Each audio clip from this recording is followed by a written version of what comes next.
Good morning students. I hope you all are fit and fine. ਅੱਜ ਆਪਾਂ ਤੁਹਾਡੇ subject sectoral aspect of Indian economy ਦਾ next topic discuss ਕਰਾਂਗੇ ਜਿਹਦਾ ਨਾਮ ਆ ਲਾਰਜ ਸਕੇਲ ਇੰਡਸਟਰੀਜ਼। ਸਭ ਤੋਂ ਪਹਿਲਾਂ ਆਪਾਂ ਡਿਸਕਸ ਕਰਦੇ ਹਾਂ ਵੀ ਲਾਰਜ ਸਕੇਲ ਇੰਡਸਟਰੀਜ਼ ਹੁੰਦੀਆਂ ਕੀ ਨੇ, ਇਹਦਾ ਮੀਨਿੰਗ। ਜਿਸ ਤਰ੍ਹਾਂ ਤੁਹਾਨੂੰ ਸਕਰੀਨ ਦੇ ਉੱਪਰ ਵੀ ਸ਼ੋ ਹੋ ਰਿਹਾ ਵੀ ਜਿਹੜੀਆਂ ਲਾਰਜ ਸਕੇਲ ਇੰਡਸਟਰੀਜ਼ ਹੁੰਦੀਆਂ ਨੇ ਉਹ ਕਿਸੇ ਵੀ ਕੰਟਰੀ ਦੀ ਇਕਨੋਮਿਕ ਡਿਵੈਲਪਮੈਂਟ ਦੇ ਵਿੱਚ ਕ੍ਰੂਸ਼ੀਅਲ ਰੋਲ प्ले करदियां ने। क्रूशियल का मतलब की हुंदा भी बहुत ही इंपॉर्टेंट एंड अहम रोल अदा करदियां ने। ਜਿਹੜੀਆਂ ਇਹ ਇੰਡਸਟਰੀਜ਼ ਹੁੰਦੀਆਂ ਨੇ ਲਾਰਜ ਸਕੇਲ ਇੰਡਸਟਰੀਜ਼ ਉਹ ਗੇਨਫੁਲ ਇੰਪਲੋਇਮੈਂਟ ਪ੍ਰੋਵਾਈਡ ਕਰਦੀਆਂ ਨੇ। ਕਿੰਨਾਂ ਨੂੰ ਪ੍ਰੋਵਾਈਡ ਕਰਦੀਆਂ ਨੇ? ਜਿਹੜੇ ਅੰਡਰ ਇੰਪਲੋਇਡ ਪਰਸਨਸ ਹੁੰਦੇ ਨੇ ਜਾਂ ਅਨਇੰਪਲੋਇਡ ਪਰਸਨ ਹੁੰਦੇ ਨੇ। ਜਦੋਂ ਅਨਇੰਪਲੋਇਡ ਤੇ ਅੰਡਰ ਇੰਪਲੋਇਡ ਪਰਸਨਸ ਨੂੰ ਇੱਕ ਸੂਟੇਬਲ ਜੌਬ ਮਿਲੂਗੀ, ਸੂਟੇਬਲ ਇੰਪਲੋਇਮੈਂਟ ਮਿਲੂਗਾ ਤਾਂ ਸਾਡੀ ਕੰਟਰੀ ਦੀ ਜਿਹੜੀ ਕਿਸੇ ਵੀ ਅੰਡਰ ਡਿਵੈਲਪ ਕੰਟਰੀ ਦੀ ਜਾਂ ਸਾਡੀ ਕੰਟਰੀ ਦੀ ਇਨਕਰੀਜ਼ ਹੋਊਗੀ ਪਰ ਕੈਪੀਟਾ ਪ੍ਰੋਡਕਟਿਵਿਟੀ ਆਫ ਲੇਬਰ। ਤੇ ਜਦੋਂ ਸਾਰੇ ਹੀ ਪਰਸਨ ਨੂੰ ਇੰਪਲੋਇਮੈਂਟ ਮਿਲੂਗਾ ਤਾਂ ਸਾਡੇ ਰਹਿਣ ਸਹਿਣ ਦਾ ਲਿਵਿੰਗ ਆਫ ਸਟੈਂਡਰਡ ਵੀ, ਸਾਡਾ ਲਿਵਿੰਗ ਸਟੈਂਡਰਡ ਵੀ ਕੀ ਹੋਊਗਾ? ਇੰਪਰੂਵ ਹੋਊਗਾ। ਤੇ ਜਦੋਂ ਸਾਡੇ ਕੋਲ ਇਨਕਮ ਹੋਊਗੀ ਅਸੀਂ ਸੇਵਿੰਗਸ ਵੀ ਕਰਾਂਗੇ। ਤਾਂ ਓਬਵੀਅਸ ਗੱਲ ਆ ਵੀ ਜਦੋਂ ਸਾਡੇ ਕੋਲ ਇਨਕਮਸ ਹੋਣਗੀਆਂ ਅਸੀਂ ਉਦੋਂ ਹੀ ਸੇਵਿੰਗਸ ਕਰ ਸਕਦੇ ਹਾਂ। ਤੇ ਜਦੋਂ ਅਸੀਂ ਜ਼ਿਆਦਾ ਤੋਂ ਜ਼ਿਆਦਾ ਸੇਵਿੰਗਸ ਕਰਾਂਗੇ ਤਾਂ ਸਾਡੀ ਪਰ ਜਿਹੜੀ ਕੈਪੀਟਲ ਫਾਰਮੇਸ਼ਨ ਹੈ ਉਹ ਵੀ ਜ਼ਿਆਦਾ ਹੋਊਗੀ। ਤੇ ਅੰਡਰ ਡਿਵੈਲਪ ਇਕਨੋਮੀ ਜਿਸ ਤਰ੍ਹਾਂ ਲਾਈਕ ਇੰਡੀਆ ਵੀ ਇੱਕ ਅੰਡਰ ਡਿਵੈਲਪ ਇਕਨੋਮੀ ਆ, ਕੰਟਰੀ ਆ, ਤਾਂ ਉਹਦੀ ਵੀ ਗਰੋਥ ਜੋ ਜ਼ਿਆਦਾ ਹੋਊਗੀ ਤੇ ਡਿਵੈਲਪਮੈਂਟ ਵੀ ਜ਼ਿਆਦਾ ਹੋਊਗੀ। ਜਦੋਂ ਫਿਰ ਅਸੀਂ ਉਹ ਗੁਡਸ ਦੀ ਪ੍ਰੋਡਕਸ਼ਨ ਕਰਾਂਗੇ ਜਿਹੜੀਆਂ ਅਸੀਂ ਬਾਹਰੋਂ ਇੰਪੋਰਟ ਕਰਾਉਂਦੇ ਆ, ਕਿਉਂਕਿ ਜਦੋਂ ਸਾਡੇ ਕੋਲ ਖੁਦ ਕੋਲ ਇੰਡਸਟਰੀਜ਼ ਹੋਣਗੀਆਂ ਤਾਂ ਉਦੋਂ ਸਾਡੀ ਇੰਪੋਰਟ ਵੀ ਘਟ ਜੂਗੀ, ਐਕਸਪੋਰਟ ਵੱਧ ਜੂਗੀ। ਜਦੋਂ ਐਕਸਪੋਰਟ ਜ਼ਿਆਦਾ ਹੋ ਜਾਂਦੀ ਆ ਤਾਂ ਜਿਹੜਾ ਸਾਡਾ बैलेंस ऑफ पेमेंट पोजीशन आ वो भी करैक्ट हो जूगी। Is it?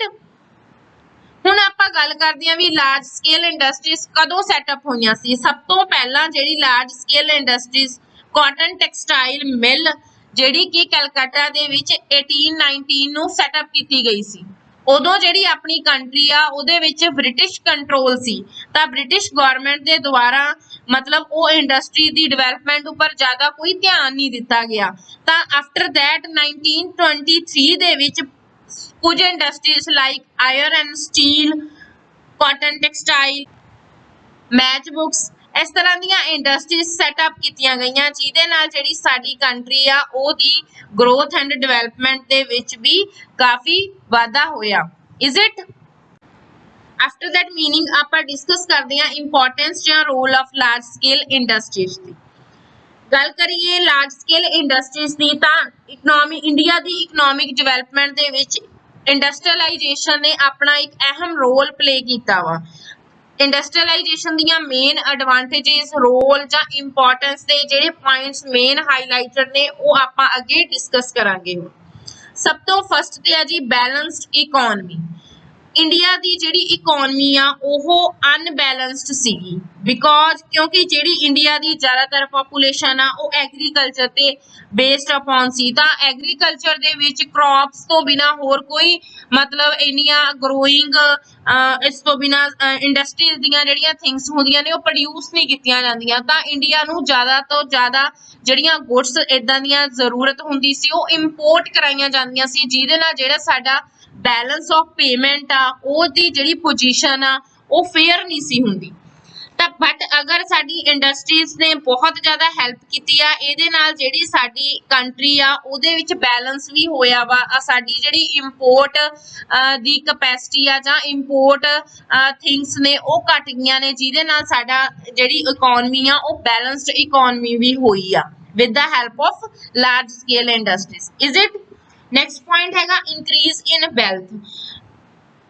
ਜਿਹੜੀਆਂ ਇੰਡਸਟਰੀਜ਼ ਨੇ ਉਹਨਾਂ ਦੇ ਨਾਲ ਸਾਡੀ ਵੈਲਥ ਦੇ ਵਿੱਚ ਵੀ ਵਾਧਾ ਹੋਇਆ ਵਾ। ਕਿਉਂਕਿ ਇਹਨਾਂ ਇੰਡਸਟਰੀਜ਼ ਨੇ ਜਿਹੜੇ ਸਾਡੇ ਨੈਚੁਰਲ ਰਿਸੋਰਸਿਸ ਨੇ ਜਾਂ ਰॉ ਮਟੀਰੀਅਲਸ ਨੇ ਉਹਨਾਂ ਨੂੰ ਪ੍ਰੋਪਰਲੀ ਯੂਟਿਲਾਈਜ਼ ਕੀਤਾ ਵਾ।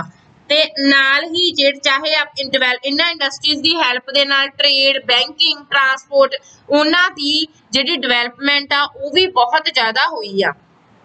ਐਂਡ पर कैपिटा इनकम आ जिहड़ी जां पर कैपिटा प्रोडक्शन आ वो भी मोर देन हुई आ एग्रीकल्चर तो। Is it? नैक्सट पॉइंट हैगा more capital formation.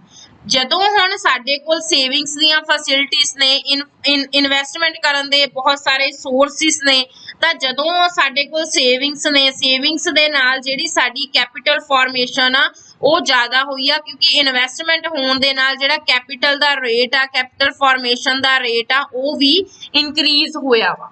Is it? Next point ਹੈਗਾ increase in employment.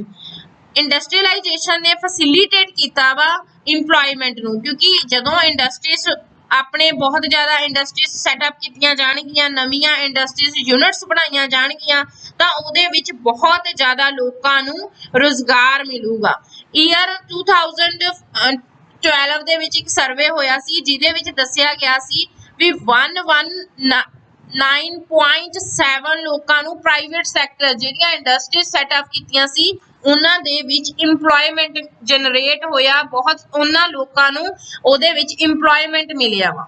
Is it? Next 5th point ਹੈਗਾ ਇਨਕਰੀਜ਼ ਇਨ ਨੈਸ਼ਨਲ ਇਨਕਮ। obvious ਗੱਲ ਆ ਵੀ ਜਦੋਂ ਸਾਡੇ ਕੋਲ ਇੰਡਸਟਰੀਜ਼ ਨੇ, ਸਾਡੀ ਪ੍ਰੋਡਕਸ਼ਨ ਵਧੀਆ ਹੋ ਰਹੀ ਆ, ਟ੍ਰੇਡ ਵਧੀਆ ਹੋ ਰਿਹਾ, ਸਾਡੀ ਕੈਪੀਟਲ ਫਾਰਮੇਸ਼ਨ ਹੋ ਰਹੀ ਆ, ਤਾਂ ਉਹਦੀ ਹੈਲਪ ਦੇ ਨਾਲ ਜਿਹੜੀ ਸਾਡੀ ਨੈਸ਼ਨਲ ਇਨਕਮ ਆ ਉਹ ਵੀ ਇਨਕਰੀਜ਼ ਹੋ ਰਹੀ ਆ। Is it? Next 6th point ਹੈਗਾ less pressure of population on agriculture. ਹੁਣ ਜੇ ਆਪਾਂ ਗੱਲ ਕਰੀਏ ਐਗਰੀਕਲਚਰ ਦੀ, ਤਾਂ 46.2% ਲੋਕ ਜਿਹੜੀ ਇੰਡੀਅਨ ਪਾਪੂਲੇਸ਼ਨ ਆ ਉਹ ਡਿਪੈਂਡ ਕਰਦੀ ਆ ਐਗਰੀਕਲਚਰ ਤੇ। ਤਾਂ ਐਕਸੈਸਿਵ ਪ੍ਰੈਸ਼ਰ ਐਗਰੀਕਲਚਰ ਤੇ ਹੋਣ ਦੇ ਨਾਲ ਜਿਹੜੀ ਸਾਡੀ ਇੰਡਸਟਰੀਅਲਾਈਜੇਸ਼ਨ ਆ, ਕਿਉਂਕਿ ਐਗਰੀਕਲਚਰ ਆ ਜਿਹੜਾ ਬੈਕਵਰਡ ਸਟੇਟ ਆ, ਜਦੋਂ ਇੰਡਸਟਰੀਜ਼ ਜ਼ਿਆਦਾ ਲੱਗ ਗਈਆਂ ਤਾਂ ਬਹੁਤ ਸਾਰੀ ਪਾਪੂਲੇਸ਼ਨ ਨੂੰ ਇੰਪਲੋਇਮੈਂਟ ਜਨਰੇਟ ਹੋ ਕੇ ਇੰਡਸਟਰੀਜ਼ 'ਚ ਮਿਲਿਆ, ਤਾਂ ਪਾਪੂਲੇਸ਼ਨ ਉਤੇ ਲੈਸ ਪ੍ਰੈਸ਼ਰ ਹੋਣ ਦੇ ਨਾਲ ਸਾਡੀ ਜਿਹੜੀ ਕੰਟਰੀ ਆ ਉਹ ਮੋਰ ਪ੍ਰੋਗਰੈਸਿਵ ਹੋਈ ਆ। Is it? ਹੈਗਾ 7th point development of agriculture. ਤਾਂ ਡਿਮਾਂਡ ਐਗਰੀਕਲਚਰ ਪ੍ਰੋਡਕਟ ਦੀ ਜਿਹੜੀ ਡਿਮਾਂਡ ਆ ਉਹ ਵੀ ਵਧੀ ਆ, ਲਾਈਕ ਕਾਟਨ ਟੈਕਸਟਾਈਲ, ਜੂਟ ਹੋ ਗਿਆ, ਸ਼ੂਗਰ ਹੋ ਗਿਆ, ਪੇਪਰ ਹੋ ਗਿਆ। ਤਾਂ ਰॉ ਮਟੀਰੀਅਲ ਜਿਹੜਾ ਡਿਪੈਂਡ ਕਰਦੀਆਂ ਔਨ ਇੰਡਸਟਰੀਜ਼ ਆ, ਡਿਪੈਂਡ ਜਿਹੜਾ ਇਹਨਾਂ ਦਾ ਰॉ ਮਟੀਰੀਅਲ ਆ ਇੰਡਸਟਰੀਜ਼ ਤੇ ਆ, ਤਾਂ ਇੰਡਸਟਰੀਜ਼ ਨੇ ਇਹਨਾਂ ਦੀ ਡਿਵੈਲਪਮੈਂਟ ਦੇ ਕਰਨ ਦੇ ਲਈ ਇਹਨਾਂ ਨੂੰ ਟੂਲਸ ਨਵੇਂ ਪ੍ਰੋਵਾਈਡ ਕੀਤੇ, ਮਸ਼ੀਨਰੀ ਪ੍ਰੋਵਾਈਡ ਕੀਤੀ, tractor, chemical, fertiliser, equipments provide ਕੀਤੇ, ਜਿਹਦੇ ਨਾਲ ਮਤਲਬ ਕੀ ਆ ਵੀ ਅਸੀਂ ਰੈਵੋਲੂਸ਼ਨ ਗ੍ਰੀਨ ਰੈਵੋਲੂਸ਼ਨ ਆਈ ਇੰਡਸਟਰੀਜ਼ ਦੀ ਹੈਲਪ ਦੇ ਨਾਲ ਹੀ, ਇੰਡਸਟਰੀਅਲ ਦੀ ਕ੍ਰੂਸ਼ੀਅਲ ਇੰਪੋਰਟੈਂਸ ਦੇ ਨਾਲ ਹੀ ਗੱਲ ਕਰੀਏ ਐਗਰੀਕਲਚਰ ਦੇ ਵਿੱਚ green revolution I C. Is it? Next point ਹੈਗਾ ਵਾ ਨੈਸ਼ਨਲ ਡਿਫੈਂਸ। ਜਦੋਂ ਸਾਡੇ ਕੋਲ ਪੋਸੀਬਲ ਇੰਡਸਟਰੀਜ਼ ਹੋਣਗੀਆਂ, ਆਇਰਨ, ਸਟੀਲ ਆ, ਕੈਮੀਕਲ ਆ, 에ਅਰਕ੍ਰਾਫਟ ਆ ਜਾਂ ਸ਼ਿਪ ਬਿਲਡਿੰਗ ਆ, ਦੈਨ ਅਸੀਂ ਫਿਰ ਉਹਦੇ ਨਾਲ ਕੀ ਆ ਵੀ ਜਿਹੜੇ ਫੈਕਟਰੀਜ਼ ਨੇ, ਇਹ ਇੰਡਸਟਰੀਜ਼ ਗ੍ਰੇਟ ਸਿਗਨੀਫੀਕੈਂਸ ਪਲੇ ਕਰਦੀਆਂ ਨੇ country defence of the country ਦੇ ਵਿੱਚ, ਕਿਉਂਕਿ ਵਾਰ ਮਟੀਰੀਅਲ ਇਹਨਾਂ ਦੇ ਦੁਆਰਾ ਪ੍ਰੋਡਿਊਸ ਕੀਤਾ ਜਾਂਦਾ ਵਾ। Is it?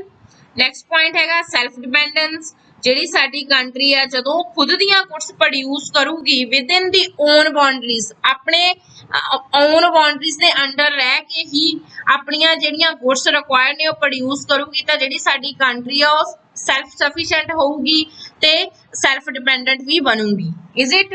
ਨੈਕਸਟ ਪੁਆਇੰਟ ਹੈਗਾ ਐਕਸਪੋਰਟ ਪ੍ਰਮੋਸ਼ਨ। ਇੰਡਸਟਰੀਅਲ ਡਿਵੈਲਪਮੈਂਟ ਦੀ ਹੈਲਪ ਦੇ ਨਾਲ ਐਕਸਪੋਰਟ ਵਧਿਆ ਵਾ, ਕਿਉਂਕਿ ਜਿਹੜੀਆਂ ਸਾਡੀ ਇੰਡਸਟਰੀਜ਼ ਲੱਗ ਗਈਆਂ, ਇੰਡਸਟਰੀਜ਼ ਦੀ ਡਿਵੈਲਪਮੈਂਟ ਹੋਈ, ਉਹਦੇ ਨਾਲ electronic product, readymade garments, engineering product, computer software, jewellery ਵਗੈਰਾ, ਇਹ ਇੰਡੀਆ ਤੋਂ ਐਕਸਪੋਰਟ ਹੋ ਕੇ ਅਦਰ ਕੰਟਰੀਜ਼ ਹੋਈਆਂ with the help of large scale industries. Is it? Import substitution. Industrialisation ਦੀ ਹੈਲਪ ਦੇ ਨਾਲ ਬਹੁਤ ਸਾਰੀਆਂ ਜਿਹੜੀਆਂ ਗੁੱਡਸ ਨੇ ਪ੍ਰੋਡਿਊਸ ਕੀਤੀਆਂ ਗਈਆਂ, ਜਿਹੜੀਆਂ ਅਸੀਂ ਪਹਿਲਾਂ ਇੰਪੋਰਟ ਕਰਾਉਂਦੇ ਸੀ, ਮਤਲਬ ਕੀ ਆ ਵੀ ਫੋਰਨ ਕੰਟਰੀ ਤੋਂ ਆਪਣੀ ਕੰਟਰੀ ਦੇ ਵਿੱਚ ਮੰਗਵਾਉਂਦੇ ਸੀ, ਬਟ ਜਦੋਂ ਇਹ ਇੰਡਸਟਰੀਜ਼ ਸੈਟਅਪ ਕੀਤੀਆਂ ਗਈਆਂ ਤਾਂ ਉਹਦੀ ਹੈਲਪ ਦੇ ਨਾਲ ਸਾਨੂੰ ਉਹ ਜਿਹੜੀਆਂ ਗੁੱਡਸ ਅਸੀਂ ਫੋਰਨ ਤੋਂ ਮੰਗਵਾਉਂਦੇ ਸੀ ਉਹ ਸਾਨੂੰ ਇੰਡੀਆ ਦੇ ਵਿੱਚ ਹੀ ਮਿਲਣ ਲੱਗ ਗਈਆਂ, ਤਾਂ ਸਾਡੇ ਇੰਪੋਰਟ ਸਬਸਟੀਟਿਊਟ ਹੋ ਗਿਆ, ਜਿਹਦੇ ਨਾਲ ਸਾਡੀ ਕੰਟਰੀ ਦੀ ਪ੍ਰੋਗਰੈਸ ਹੋਈ ਆ। ਲਾਈਕ ਜਿਵੇਂ ਮਸ਼ੀਨਰੀ ਆ, ਕੈਮੀਕਲ ਪ੍ਰੋਡਕਟ ਆ, ਪਹਿਲਾਂ ਅਸੀਂ ਫੋਰਨ ਤੋਂ ਇੰਪੋਰਟ ਕਰਾਉਂਦੇ ਸੀ, ਹੁਣ ਇਹ ਸਾਡੀ ਖੁਦ ਦੀ ਕੰਟਰੀ ਦੇ ਵਿੱਚ ਹੀ ਪ੍ਰੋਡਿਊਸ ਕੀਤੀਆਂ ਜਾਂਦੀਆਂ ਨੇ।